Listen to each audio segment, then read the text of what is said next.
जौन युद्ध हम लड़ रहल बानी ई करोड़ों जनता के भलाई खातिर। तोहार उत्तराधिकारी जन्म हो चुकल बा।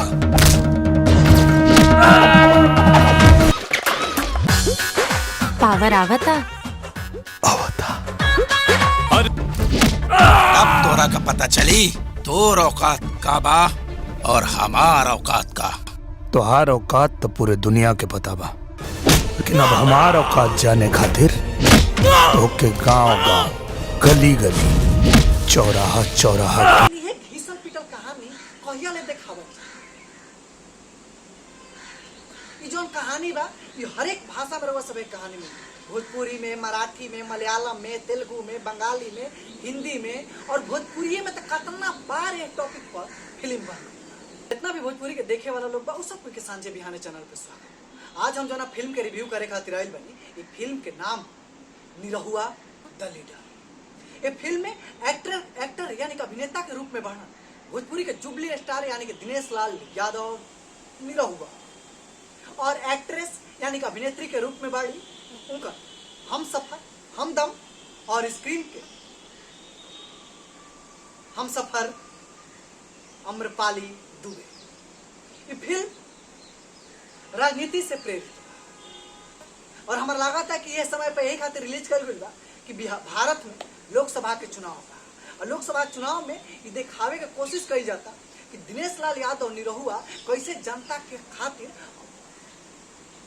सत्ता विरोधी और समाज विरोधी और व्यवस्था विरोधी से लड़त है और जनता के हक ओखनी के जबड़ा में से कैसे खींच के निकाल के परोस देता है। लेकिन ये फिल्म रियल लाइफ नहीं की, कैसे कि रियल लाइफ में निरहुआ के भी कुछ खास योगदान नहीं थे उनका लोकसभा क्षेत्र, ऐसा उनका जनता जनार्दन ओहि जाके कहेगा। खैर हमने के ये फिल्म पाओ जाओ और फिल्म का अगर हम बात करें तो ये फिल्म में एक्शन जबरदस्त था और वो एक्शन के खूबसूरती से निभा भी दिले बाड़न हमने के जुबली स्टार दिनेश लाल यादव निरहुआ। यानी कि हर एक एक्शन देखला के बाद वाह का परफॉर्मेंस बा ये कहे पे मजबूर हो जाए।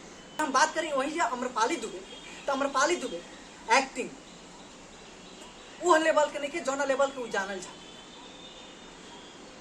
मिल मिला के ठीक ठाक चले लायक, लेकिन दिनेश लाल यादव निरहुआ एक तरफा एक्शन के बदौलत ये फिल्म के खींच के लेके चलता। ये फिल्म जो ना टॉपिक पर बनल बा, ये टॉपिक रोबा सब बखूबी परिचित बा और रियल लाइफ में भी और रियल लाइफ में भी स्क्रीन पर भी ऐसा कहानी रोबा सब अनेकों बार देख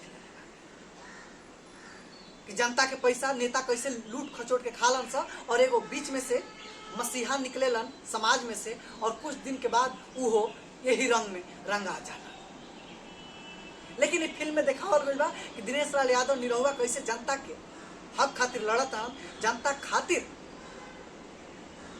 सत्ता में बैठल भेड़ियन से भीड़ जाता, ओकनी के गला में से और मुंह में से जनता के हक निकाल के लेके आवा और जनता उनका के अपना पलक पर बैठा लेता, आंखों पर सजा लेता, उनका के भगवान समझ लेता। हम फिल्म के डायरेक्टर और फिल्म के राइटर लोग से हम कहल चाहते कि कुछ नयापन लिखे। अब यह कहानी अगर रितेश पांडे से करा दिया तो कुछ अलग तरीका से करबे कर, यह कहानी पवन सिंह से करा दिया तो वो कुछ अलग तरीका से करबे कर, राकेश मिश्रा से करा दे तो अलग तरीका से करबे कर, कोई एक ही कहानी के 10 स्टार से कराए तो कुछ नयापन आए। लेकिन यह घीसल पिटल कहानी कहिया ले देखावत।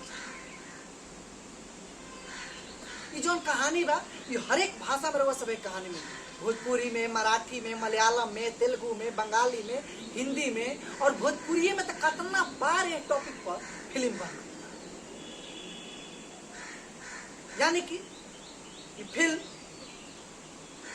बस अगर देखे जाए कोई तो दिनेश लाल यादव के एक्शन खातिर देखे जाए, दिमाग घर पर रख के जाए और दिल भी घर पर रख के जाए। कैसे कि फिल्म में ऐसा कुछ नहीं है जौना खातिर वह सीटी बजाए, एगो दुगो एक्शन के छोड़ दी।